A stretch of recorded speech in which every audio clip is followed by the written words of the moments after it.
Nova Scotia is known for many things: fog, lobsters, and a boat so fast that it basically embarrassed every other ship on the ocean. This is the story of Bluenose, a ship often referred to as the undefeated queen of the North Atlantic.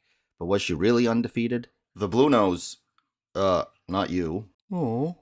Bluenose is known for being on the Canadian dime and the Nova Scotian license plate, but we now often forget her skilled crew and the speed that carried an undefeated championship record for over a decade. In the early 1900s, fishing was a massive industry. Atlantic Canada's fisheries were bountiful, dangerous, and competitive. So naturally, because humans can't resist turning everything into a competition, they created the Fisherman's Cup. The rules were simple. Only active fishing vessels could compete. One Canadian versus one American, head to head in a best 2 out of 3 series. Meet William Rouet. Close enough. He designed a boat meant to destroy the competition. Fast, sleek, and with enough sail power to figuratively fly across the ocean. She was built in Lunenburg and launched March 26, 1921. And the second she touched the ocean, every American schooner on the East Coast felt a sudden disturbance. Did you feel that, sir? Yeah, feels like we're going to lose a big race soon. Now meet Angus James Walters. Hey, not bad. He was captain of Bluenose, and he captained her so well he often humiliated his competition. In her first year, after a full season fishing the Grand Banks, in a best-of-3 qualifying race, she would win the right to represent Canada at the Fisherman's Cup, beating her opponent in the qualifying race easily. Later that year, at the big race held in Nova Scotia, she would go on to do the same against the American schooner Elsie, taking race 1 by 12 minutes and securing the trophy with another win in race 2. She would end her first year in operation having never lost a series or cup. The next year, she would again race for the Fisherman's Cup, this time as defending champions in Massachusetts, facing the American vessel Henry Ford, which was designed specifically to beat Bluenose. The first race of the series was set for October 21st, 1922, but race committee members canceled the race due to low winds. Both vessels, however, decided to ignore the cancellation and race anyways. In this competition, Henry Ford would cross the finish line first. However, the race committee would declare it a no contest due to their earlier cancellation, and Henry Ford was not awarded the official win in the race. 2 days later, in the first approved race, after a close early battle, Henry Ford would pull away and win by 2.5 minutes. In the next race, Bluenose would go on to win, tying the series at 1 race each, and making for a deciding race 3 set for October 26th. The third race was closely fought until Henry Ford lost part of their topmast. In a show of sportsmanship, the crew of Bluenose doused their sails to match the lesser amount as the Henry Ford now had. At the finish line, it would be Bluenose by nearly 8 minutes. After some controversy, Bluenose would retain the trophy. However, tensions with race committee members were high. In her third year at the competition, she would face another vessel designed specifically to beat her, Columbia. The races were held in Halifax, and in the first race, Bluenose would win, but only by 1 minute.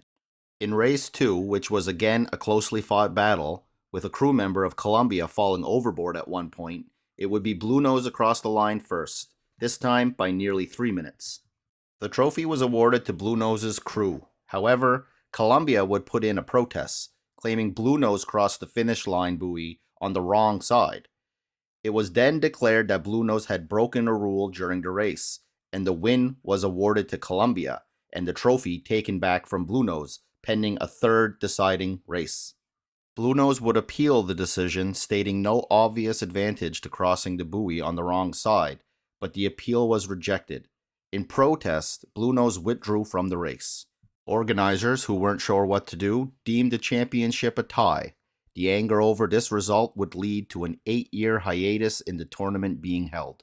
Bluenose would continue fishing, only racing again in 1926 against the Haligonian, who was designed by the same man who designed Bluenose, except with the main purpose being to defeat Bluenose. Bluenose won easily. In 1930, Bluenose faced another American vessel designed specifically to beat her, named Gertrude Thibault. The race was for the inaugural Sir Thomas Lipton International Fishing Challenge Cup. Bluenose would lose 2 straight races. The second race was controversial, as the race was called off twice, both times when Bluenose had the lead. The third attempt would see Gertrude Thibault win, ending the series 2-0. This gave Bluenose her first ever series loss. The following year, Gertrude Thibault would challenge Bluenose for the International Fisherman's Trophy. The race would be held in Halifax and would see Bluenose win comfortably in 2 straight races. The first race was won by 32 minutes, and then the second by 12. Bluenose retained the Fisherman's Cup. Fishing schooners became obsolete in the late 1930s, replaced with motor schooners and trawlers.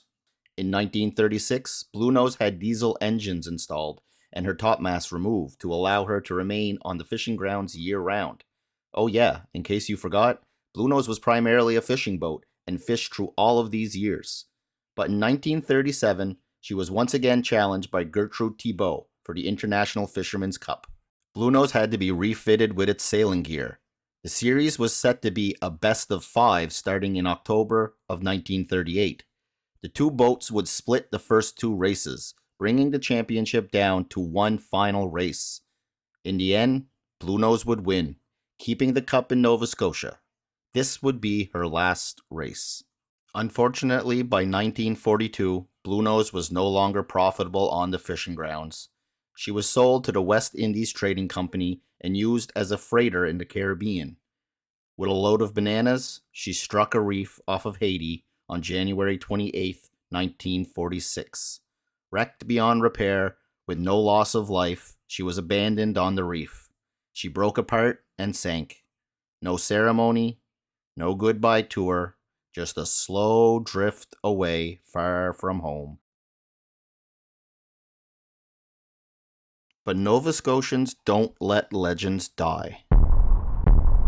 In 1963, Bluenose 2 was built, a tribute vessel to the first Bluenose, to continue spreading the story and history of the original vessel. Today, Bluenose 2 sails as an ambassador, helping people learn about maritime history and reminding American sailing ships that they still lost all those races and that we still have the Fisherman's Cup.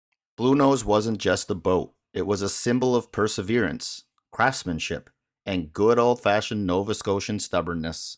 It proved that a small fishing boat from a small seaside community could take on the world and win. Thanks for watching. Like, comment, and subscribe, or else your nose will turn blue, fall off, and then beat you in a race.